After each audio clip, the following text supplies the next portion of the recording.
ఒకసారి అవన్నీ ధ్యానించుకొని మనం బల్లులో కూడా పాల్పొందాం.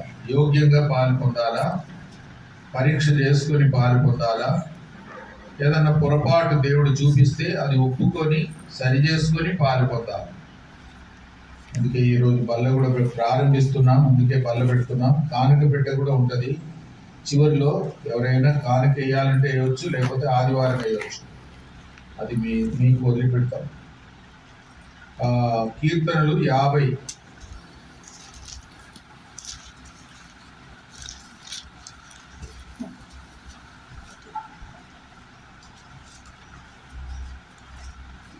కీర్తనలు 50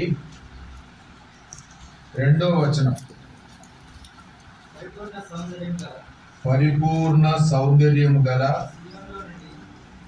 సియోనులో నుండి దేవుడు ప్రకాశించుచున్నాడు. అంటే మన హృదయంలో ప్రభు ఉంటే, మన జీవితంలో ప్రభు రాజుగా ఉంటే, మన జీవితం ఎట్లుంటుంది? ప్రకాశించేదిగా ఉంటుంది. అందరు చెప్పండి, ఎట్లుంటుంది? వెలుగు, లైట్. మనం లైట్ వేస్తాం. లైట్ వేస్తేనే ఏమవుతుంది? చీకటి వెళ్ళిపోతుంది. ఒక విధంగా మన జీవితం అట్లా ఉండాలి. అది ఒక గొప్ప ఆత్మీయ ఆశీర్వాదం. కాబట్టి మన జీవితము,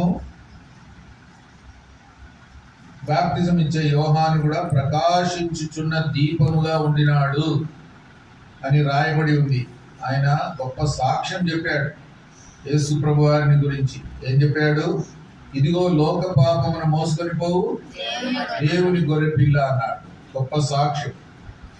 ఆ విధంగా మన జీవితం కూడా ఉండాలి. మన జీవితము ఎల్లప్పుడూ ప్రభు వైపు చూసేదిగా ఉండాలా, ప్రభు కొరకు ప్రకాశించేదిగా ఉండాలి. స్టెఫన్ యొక్క ముఖం కూడా ప్రకాశించింది. ఎప్పుడు ప్రకాశించింది? అతన్ని రాళ్ళతో కొడుతూ చంపుతుంటే అతని ముఖం ప్రకాశించింది.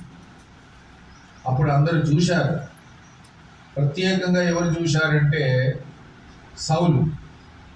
సౌలు చూసి మారుమనసు పొందాడు. ఓహో, ఈయన దేవుడు నిజమైన దేవుడు, ఇంత కష్టంలో ఉన్నా కూడా ఆయన ముఖం ప్రకాశిస్తుంది అని సౌలు పౌలుగా మారి అప్పుడు మారుమనసు కూడా పొందాడు. తర్వాత ఇంకొకరి ముఖం ప్రకాశించింది. ఎవరది? మోషే ముఖం ఎక్కడ ప్రకాశించింది? మోషే దేవుని సేవ చేస్తుండగా మోషే యొక్క ముఖం ప్రకాశించింది. ఇశ్రాయేలీలు మోషే యొక్క ముఖాన్ని చూడలేక మరి తల దించుకున్నారు. అప్పుడు మోషే ఏం చేశాడు? ఒక ముసుకేసుకొని అప్పుడు చూశాడు. ఒక విధంగా మోషే యొక్క పరిచర్య మహిమాయుక్తమైన పరిచర్య. అందరు చెప్పండి, ఎలాంటి పరిచర్య? మహిమాయుక్తమైన పరిచర్య. దేవుని మహిమ మోషే పరిచర్య ద్వారా బయలుపరచబడింది. అందుకే మోషే యొక్క ముఖం కూడా ప్రకాశించింది. కాబట్టి మనం కూడా ప్రకాశించాలి. మనం వేరే వాళ్ళకు సాక్షిగా ఉండాలి. ప్రభు మన హృదయంలో ఉండి ప్రకాశించాలి. మనం ఆయన వెలుగును చూపెట్టాలి. అది ఒక గొప్ప ధన్యత. ఇంకొక మాట చదువుకుంటాం సియోను గురించి. 78వ కీర్తన.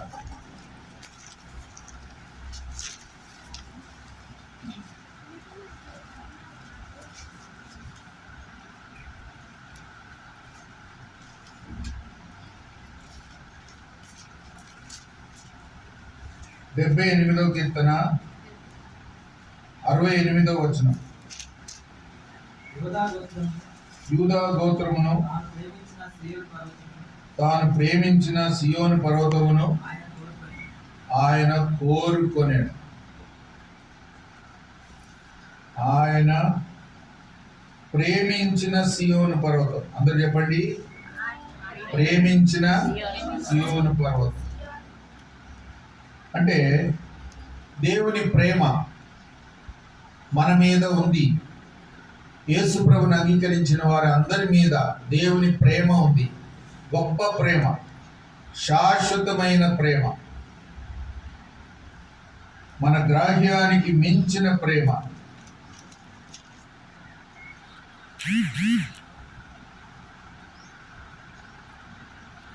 కాబట్టి మన జీవితంలో దేవుని ప్రేమ,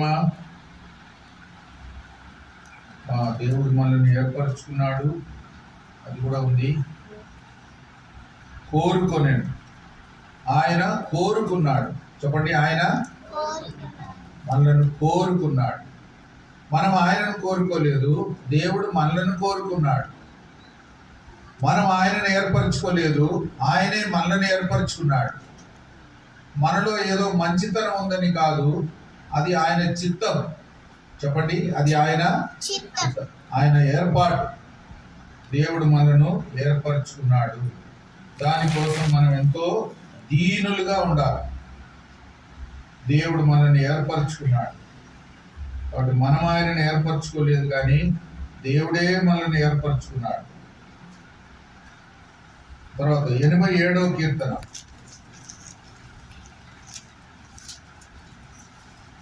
87వ కీర్తన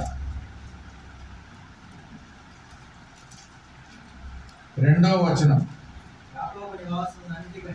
యాకోబు నివాసములన్నిటికంటే సియోను గుమ్మములు యెహోవాకు ప్రియములై ఉన్నవి. అంటే దేవునికి ప్రేమ. చెప్పండి, దేవునికి ప్రేమ ఉంది. యాకోబు నివాసములన్నిటికంటే సియోను గుమ్మములు యెహోవాకు ప్రియములై ఉన్నవి. అంటే దేవునికి ఎంతో ప్రేమగా ఉంది. దేవుని ప్రేమ ఎంతో గొప్పది, గ్రాహ్యమునకు మించిన ప్రేమ, శాశ్వతమైన ప్రేమ. తల్లి మరిచిన, చెప్పండి, నేను మిమ్మను మరువను, అంత గొప్ప ప్రేమ. కాబట్టి దేవుని ప్రేమ సియోను మీద ఉంది. అది కూడా మనకు ఒక గుర్తు. ఈ బల్లలో పాలు పొందేటప్పుడు కూడా యేసు ప్రభు మనల్ని ఎంత ప్రేమించాడు? ప్రాణం పెట్టునంతగా ప్రేమించాడు. అందరు చెప్పండి, ఎంత ప్రేమించాడు? ప్రాణం పెట్టునంతగా ప్రేమించాడు, రక్తం కార్చునంతగా ప్రేమించాడు, తన సమస్తం త్యాగం చేయనంతగా ప్రేమించాడు, తన్ను తానే సమర్పించుకున్నాడు. ఎంత గొప్ప ప్రేమ అది! దాన్ని మనం వివరించలేం, దాన్ని మనము గ్రహించలేం. గలతీ 2:20 ఎవరైనా చదవండి. గలతీ 2:20. నేను క్రీస్తుతో కూడా సిలువేయబడి ఉన్నాను, ఇక జీవించువాడని నేను కాను, క్రీస్తే నా యందు జీవించున్నాడు.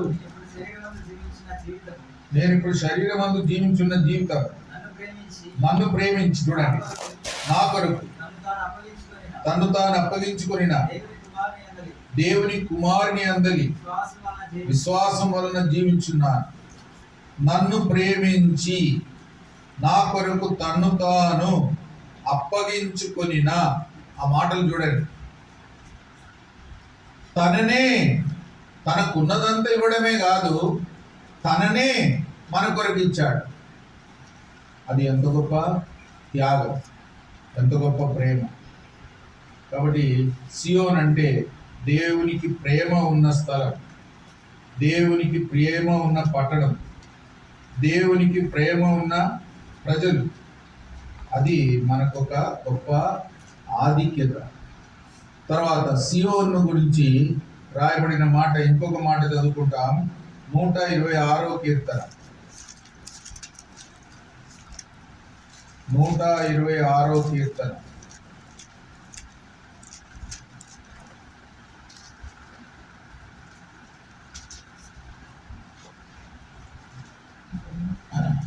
మొదటి వచనం.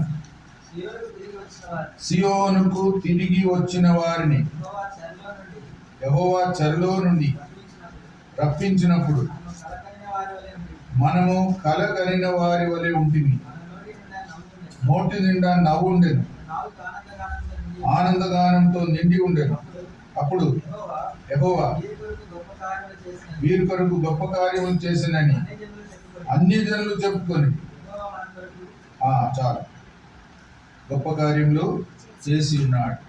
మనము సంతోష భరితులమవు. సియోనుకు తిరిగి వచ్చారు అంటే విమోచించబడ్డారు. బబులోనులో చెరలో ఉన్నారు, దాని ముందేమో ఐగుప్తులో చెరలో ఉన్నారు. దేవుడు వారిని విడిపించాడు. మనం ఎక్కడ ఉంటిమి? పాపములో ఉంటిమి, లోకములో ఉంటిమి, సైతానుకు దాసులుగా ఉంటిమి. దేవుడు మనల్ని విడిపించాడు, అందుకే మనల్ని విమోచించాడు. అది మనం మర్చిపోకూడదు. దేవుడు మనల్ని విమోచించాడు అంటే మనం ఎంత కృతజ్ఞులుగా ఉండాలి. దేవుడు మనలను విడిపించాడు, క్రయం చెల్లించి విడిపించాడు, రక్తం ఇచ్చి కొన్నాడు. సంఘమును రక్తం ఇచ్చి కొన్నాడు అని కూడా రాయబడింది. మీరు విలువ పెట్టి కొనబడిన వారు కనుక మీరు మీ సొత్తు కాదు. చూడండి, కాబట్టి మన చేతులు మనవి కావు, యేసు ప్రభుది. మన కాళ్ళు మనది కాదు, మన ముక్కు, మన నోరు, మన హృదయం సమస్తం ఆయనదే. ఎందుకంటే ఆయన మనల్ని కొనుక్కున్నాడు. అట్లా జీవించాలి, అట్లా సమర్పించుకోవాలి. అది ఒక గొప్ప ఆధిక్యత. విమోచకుడు అంటే కూడా బంధువు. పాత నిబంధనలో ఇశ్రాయేలు మధ్యలో ఎవరైనా పేదవారు అయిపోతే వాళ్ళ బంధువు వచ్చి ఆ క్రయం అంతా చెల్లించి వారి పోగొట్టుకున్న ఆస్తి అంతా మళ్ళీ తిరిగి కొని వారికి ఇవ్వాలి. అందుకే రూతు గ్రంథంలో కూడా నయోమి ఇంటి వారిని విమోచించడానికి ఎవరు వచ్చారు? బోయాజు. అప్పుడు బోయాజు విమోచకుడు అయ్యాడు. విమోచకుడు అంటే ఆస్తిని క్రయం చెల్లించి విడిపించి వాళ్ళకు మళ్ళీ ఇవ్వాలి. పోగొట్టుకున్నది, నష్టపోయింది, పేదవాళ్ళు అయిపోయారు. అంతేకాదు ఎవరైనా విధవరాలు ఉంటే వాళ్ళని పెళ్లి కూడా చేసుకోవాలి. అందుకే రూతును కూడా పెళ్లి చేసుకున్నాడు బోయాజు. విమోచకుడు. యేసు ప్రభు మన కొరకు బంధువు, అందరికంటే మించిన బంధువు. అందుకే ఆయన మనల్ని విమోచించడానికి ఈ లోకానికి వచ్చాడు. తల్లి కంటే, తండ్రి కంటే, భార్య కంటే, భర్త కంటే, పిల్లల కంటే, అందరికంటే ప్రియమైన వ్యక్తి యేసు ప్రభు. ఎందుకంటే మనల్ని విమోచించాడు, మన కొరకు క్రయం చెల్లించాడు. అందుకే యేసు ప్రభువే మనకు అందరికంటే మించిన బంధువు. మనం అట్లా గుర్తు చేసుకోవాలి. కాబట్టి మన జీవితంలో యేసు ప్రభు వారిని అలాగ గమనించి మనం ఆయనను స్తుతించాలి, ఆయనను ఆరాధించాలి, ఆయన బలులో కూడా పాల్గొంటాలి. తర్వాత 128వ కీర్తన.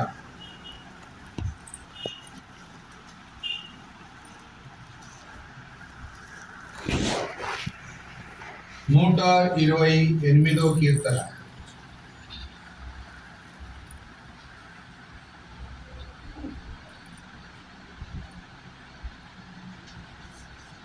ఐదవ వచనం. సియోనులో నుండి యెహోవా నిన్ను ఆశీర్వదించును, నీ జీవితకాలం అంతయు యెరూషలేమునకు క్షేమం కలుగుట చూచెదవు. సియోనులో నుండి యెహోవా నిన్ను ఆశీర్వదించును. సియోన్ అంటే ఆశీర్వదించబడిన స్థలం, ఆశీర్వదించబడిన ప్రజలు. అది మనం గుర్తుంచుకోవాలి. దేవుడు మనల్ని దీవించాడు, రక్షణ ఇచ్చాడు, నిత్య జీవం ఇచ్చాడు, పరలోక రాజ్యం ఇచ్చాడు, పరిశుద్ధాత్మనిచ్చాడు, ఇంకా ఈ లోకములో ఉండే ప్రతిదీ కూడా ఇచ్చాడు, ఇంకా పరలోకములో ఉండే ప్రతిదీ కూడా ఇచ్చాడు. ప్రతి ఆశీర్వాదానికి మనల్ని వారసులుగా చేశాడు. అది ఎంత గొప్ప ఆశ్చర్యం. అందుకే మన జీవితము దేవుణ్ణి మనం స్తుతించడానికి ఒక కారణం మనకు దొరికింది. అదేంటంటే దేవుడు మనల్ని ప్రతి ఆశీర్వాదముతో దీవించాడు. ఆత్మ సంబంధమైన, పరలోక సంబంధమైన ప్రతి ఆశీర్వాదముతో దేవుడు మనల్ని దీవించాడని ఎఫెసీ 1:3 ఉంది. చదవండి, ఎఫెసీ 1:3. మన ప్రభు అయిన యేసుక్రీస్తు యొక్క తండ్రియగు దేవుడు స్తుతింపబడును గాక. ఆయన క్రీస్తునందు పరలోక విషయములలో ఆత్మ సంబంధమైన ప్రతి ఆశీర్వాదమును మనకు అనుగ్రహించెను. ఆత్మ సంబంధమైన ప్రతి ఆశీర్వాదం, పరలోక స్థలములలో ప్రతి ఆశీర్వాదం మనకిచ్చాడు. అందుకే మనం వారసులం, దేవుని ఆశీర్వాదానికి మనం వారసులు. అందుకే మనం దేవుని స్తుతించాలా, బలులో కూడా యోగ్యంగా పాలు పొందాలా. దేవుడు మాకు ఏమి ఇవ్వలేదని అనొద్దు. దేవుడు నాకు సమస్తం ఇచ్చాడు, ప్రతి ఆశీర్వాదం ఇచ్చాడు. యేసు ప్రభువులో ఆ ఆధిక్యత దేవుడు మనకి ఇచ్చాడు. అది మనం అనుభవిస్తున్నాం, ఇంకా అనుభవిస్తాం, ఇంకా పరలోకం పోయిన తర్వాత పూర్తిగా అనుభవిస్తాం. అది మనకు ఒక గొప్ప ఆధిక్యత. తర్వాత సియోను గురించిన మాట 129వ కీర్తన.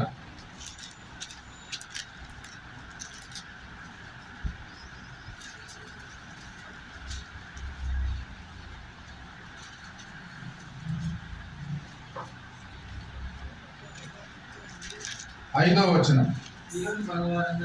సియోను పగవారందరూ సిగ్గుపడి వెనుకకు త్రిప్పబడుదురుగాక. చూడండి, అంటే దేవుడు రోషం గల దేవుడు. అందరు చెప్పండి, దేవుడు శత్రువును సిగ్గుపడనిస్తాడు. సియోను పగవారందరూ, ఆ మాటలు చూడండి, సియోను పగవారందరూ సిగ్గుపడి వెనుకకు త్రిప్పబడుదురు. అంటే దేవుని ప్రజల పక్షంగా దేవుడు కార్యం చేసి దేవుని ప్రజలకు విరోధంగా ఉండేవారిని దేవుడు సిగ్గుపరుస్తాడు, ఓడిస్తాడు, అణచివేస్తాడు, అపజయం రప్పిస్తాడు.